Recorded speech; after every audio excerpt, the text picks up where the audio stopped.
So, how is life? And are you preparing yourself for the exams as well or not?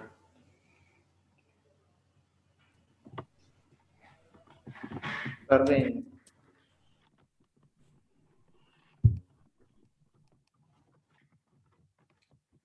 अच्छा जी, तो हमने कल इसको start किया था आफ्टर कंप्लीटिंग द बड़ी एग्जाम्पल।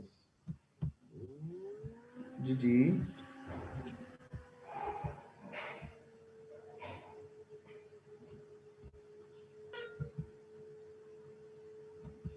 ये इसका हम लोग सेकंड पार्ट कन्वर्स कर रहे थे, इसमें से कोई इशू है मजीद फर्दर तो बताएं, बिकॉज ये दरमियान में ही रह गया था। फिर यहाँ तक तो मैंने एक्सप्लेन कर दिया था ना इसको कि ये एफ एन जो है वो कन्वर्ज करता है for every x to a limit which we may call f of x the sequence this is converges on E to f. तो पॉइंट वाइज कन्वर्जेंस यहाँ से पता चल गई थी हमें। ऐसे ही है, क्लियर है भाई ये बात या नहीं? या सर क्लियर है। ओके, तो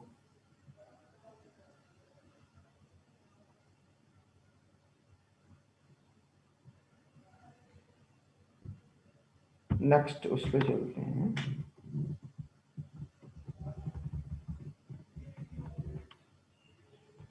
ये इसी ऊपर वाले ही रिजल्ट का कंसिक्वेंस है, और इसमें वो कहता है कि let F N F x when n approaches to infinity this is equals to f of x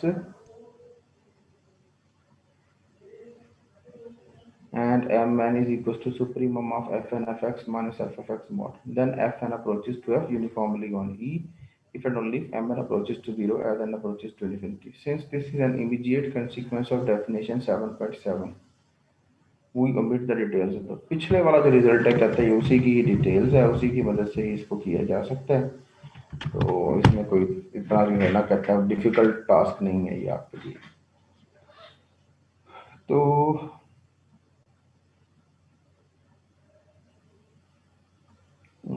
इसको करें जरा देखें। ये हम एज्यूम करते हैं let F N approaches to F uniformly on E. ठीक है, हम ये एज्यूम कर लेते हैं कि एफ एन जो है वो एफ को यूनिफॉर्मली कन्वर्ज करता है, राइट?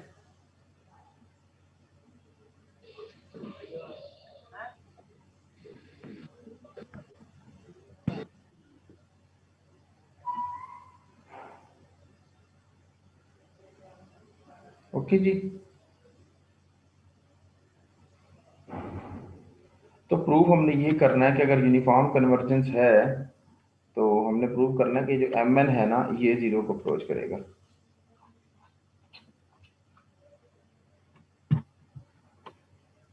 और यूनिफॉर्म कन्वर्जेंस जो है वो क्या स्टेट करती है? यूनिफॉर्म कन्वर्जेंस क्या ये नहीं स्टेट करती कि F N F x minus F of x mod less than equals to epsilon है ये for all N greater than और equals to capital F N and every X belongs to E.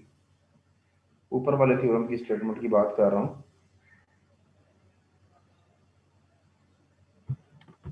Ji sir. ये 7.7 definition है, इसको हमने use करना है।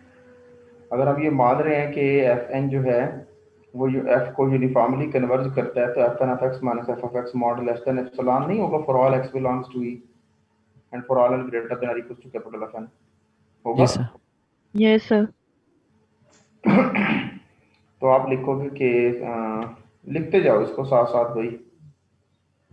सबसे पहले लिखो प्रूफ में let F N approaches to F uniformly on E therefore by definition of uniform convergence fn of x minus f of x mod is less than epsilon for all x belongs to E and for every n greater equals to capital of N।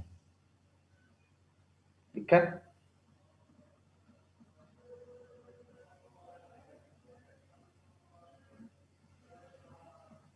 लिखा है? Sir लिख रहे हैं। Sir एक बार repeat कर दें, सही समझ नहीं आई। आप अज्यूम करोगे let F N approaches to F uniformly on E. Uniform convergence हम एडमिट कर रहे हैं, तो डेफिनेशन क्या है यूनिफॉर्म कन्वर्जेंस की? तो वो आपने लिखनी है।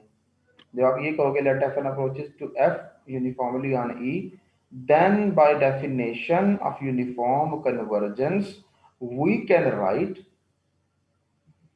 then by definition of uniform convergence we can write fn of x minus f of x mod is less than equals to epsilon for all x belongs to E and for every n greater equals to capital of N.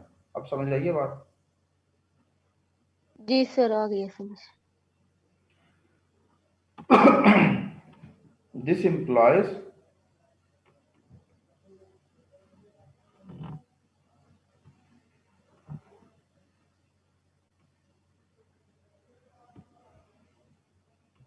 Limit of F, इसके दोनों तरफ limit ले लो, इसके दोनों sides पर limit ले लो, ये जो एक्सप्रेशन आपके सामने लिखा हुआ है।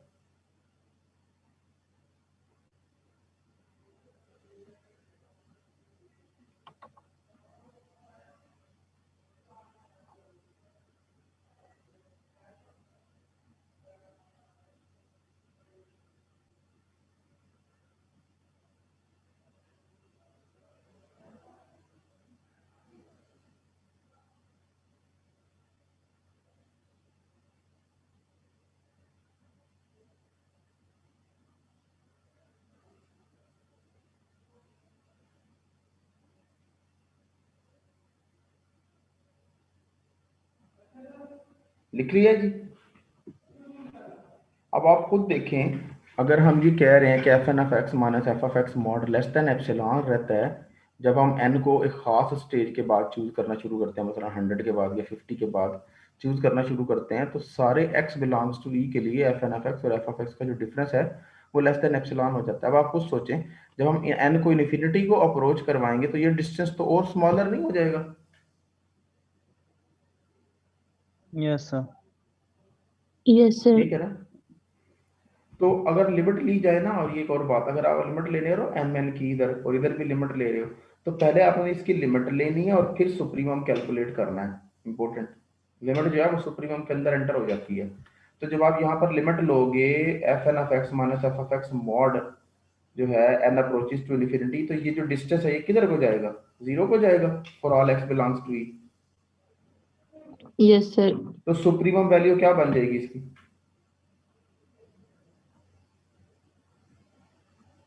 जीरो ही बनेगी ना? जी सर। भाई कांस्टेंट वैल्यू बन जाएगी ना जब आप इसकी लिमिट लोगे F N F x minus F of x mod N approaches to infinity, तो this will goes to zero. So supremum of the zero when X belongs to E, what is the answer? Zero.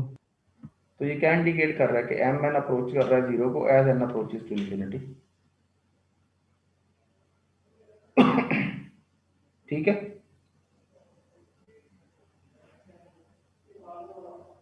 Okay? Yes sir. जी sir आ गया समझ। और यहाँ पर ही अगर आप जो है ना वो साथ ही जो आपने स्टेप्स किए, अगर आप इफ एंड ओनली की नोटेशन यूज कर लो ना, तो आपको प्रोसीजर दोबारा नहीं रिपीट करना पड़ेगा। लेकिन अगर कोई अलग से करना चाहता है तो अलग से कर सकता है कि अज्यूम कर ले कि limit of M n n approaches to infinity is equal to zero. अगर हम अज्यूम कर लेते हैं कि एम एन जीरो को जा रहा है, तो इसका मतलब है हम तो ये अज्यूम कर रहे हैं कि ये वाला जो सुप्रीमम है ये जीरो को जा रहा है। और अगर ये जीरो को जा रहा है सुप्रीमम, इसका मतलब है हम ये कह रहे हैं कि difference of the members of the function sequence and F of x, उनकी जो वैल्यूज हैं वो एक्स के सारे एलिमेंट के लिए एक दूसरे के करीब होती चली जा रही हैं, यानी इन दोनों का जो डिस्टेंस है वो होता जा रहा है less than epsilon for all N greater equals to capital of n and for all N greater equals to capital of n. ठीक है? तो फिर क्या प्रूव हो गया कि हमारी जो सीक्वेंस ऑफ फंक्शंस है वो कैसी सीक्वेंस है?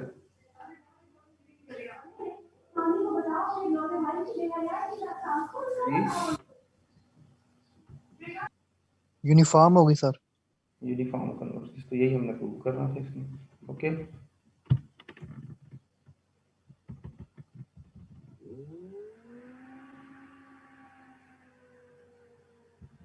ये एक और रिजल्ट है, ऊपर वाले रिजल्ट पर ही बेस करता है। कहता है suppose F n is a sequence of functions defined on E.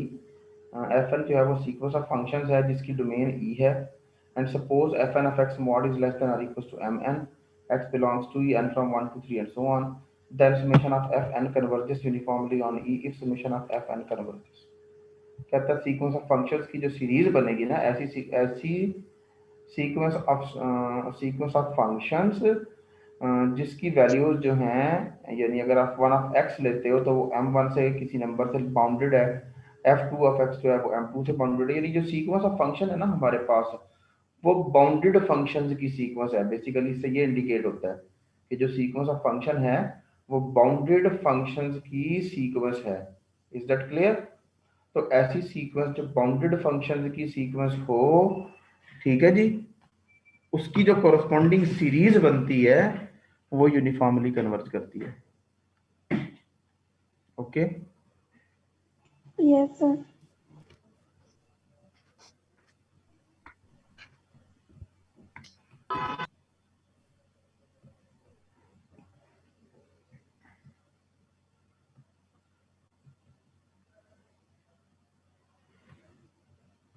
ठीक है ना? Yes, sir.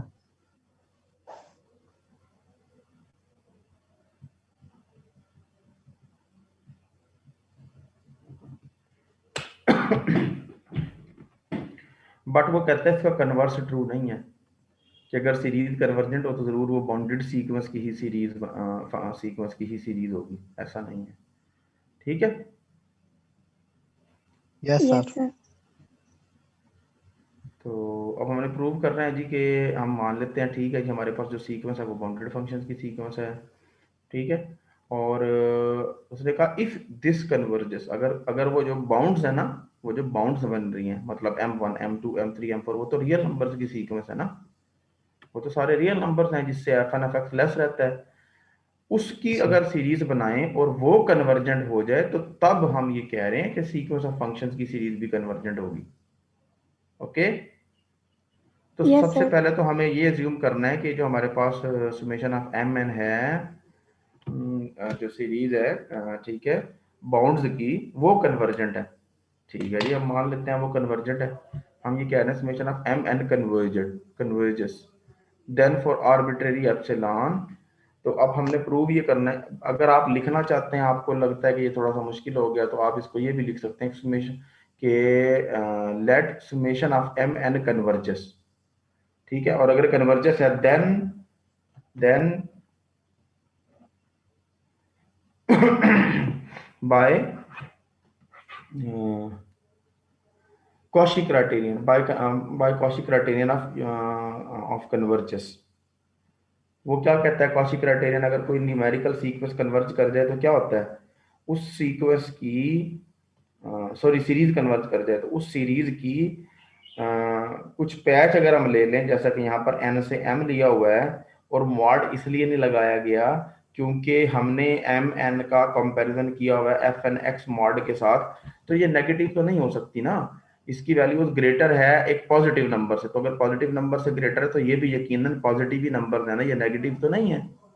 समझ आ गई No, बात? sir. Yes, sir. है? ठीक है जी। तो Yes, sir. अगर ये कन्वर्जेंट हो तो कॉची क्राइटेरियन कहता है कि इसका जो मॉड है, इसका जो मॉड है ना, ये जो मॉड है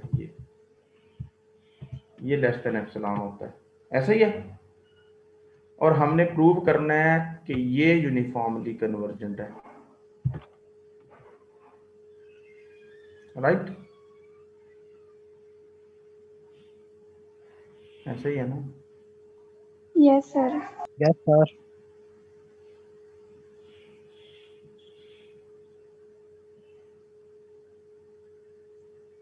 ठीक है जी। तो हमने चेक करना है इसकी यूनिफॉर्म कन्वर्जेंस को, इस सीरीज की यूनिफॉर्म कन्वर्जेंस को। तो वो कहता है हम summation of F I x अगर लें, आई एन से एम है तो इधर आ जाएगा summation of M i i n to m, इसका मॉड आ जाएगा। और ये कॉची क्राइटेरियन से लेस देन एप्सिलॉन है, इसका मतलब ये चीज लेस देन एप्सिलॉन हो गई, ये चीज। ओके, ठीक है। Yes sir. अभी यूनिफॉर्म कन्वर्जेंस नहीं आई, अभी सिंपल कन्वर्जेंस आई है, क्योंकि यूनिफॉर्म कन्वर्जेंस का क्राइटेरिया तो अभी हमने अप्लाई करना है। तो वो कहता है g then by uniform convergence follows from 7.8। 7.8 से कैसे फॉलो होता है जी? यहां से तो सिर्फ अभी ये पता चला है हमें कि ये जो सीरीज है ना समेशन ऑफ एफ एन, ये जो सीरीज है ये कन्वर्ज करती है according to the Cauchy criterion. ये क्या करती है जी? कन्वर्ज करती है। ठीक है। Yes, sir. Now what does 7.8 states?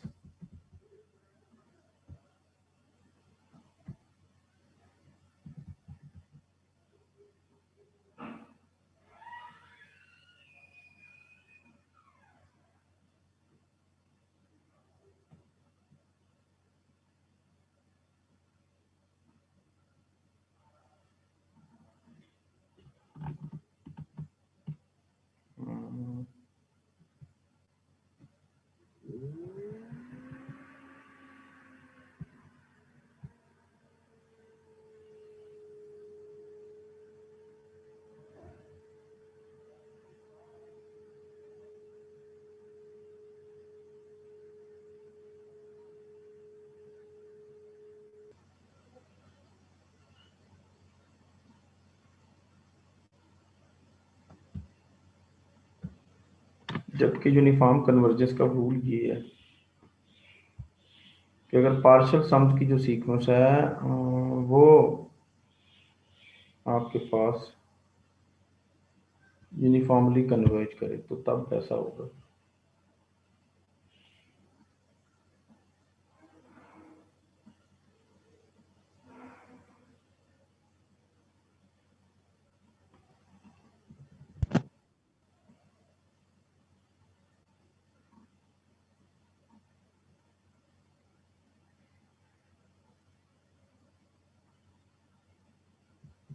सोचे ना, आप भी कोई ओपिनियन दें भाई अपना। इसको यूटिलाइज करके हम कैसे कह सकते हैं कि यूनिफॉर्म कन्वर्जेंस जी? सर में पता चल गया ना कि सीरीज जो है ना वो लेस देन एप्सिलॉन नॉट है, तो उससे हम ये कह सकते हैं ना 7.8 जो है जिसको वो कन्वर्ट कर रही है। भाई 7.8 तो सीक्वेंसेस से रिलेटेड है ना, वो सीक्वेंस के बारे में इंफॉर्मेशन देता है, not about the series.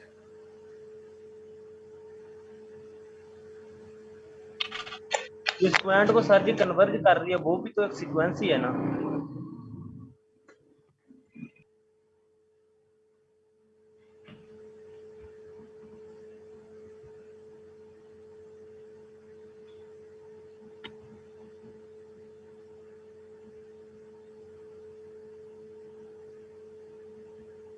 Summation of m and converges, और ये सिंपल कन्वर्जेंस न्यूमेरिकल सीक्वेंस की